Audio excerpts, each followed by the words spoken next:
papaya sa tinula? Prutas, hindi po...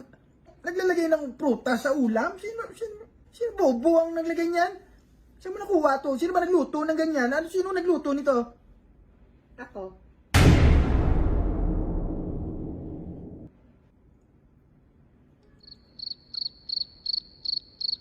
Perfect nito.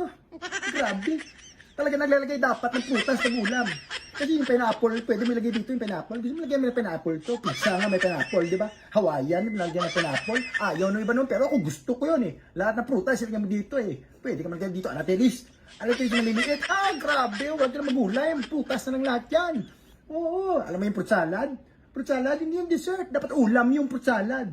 Oo, gusto mo magtayo ng restaurant, tapos yung mga ulam mo, puro may prutas, pangalan nun, di pruta. Ay, perfect nga. Ang sarap nito. Babaya sa tinula.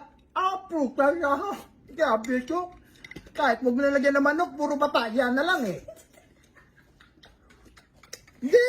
Ako'y protesta. Ako talaga yung maglagay ng ibang gulay. Puro prutas lang talaga dapat.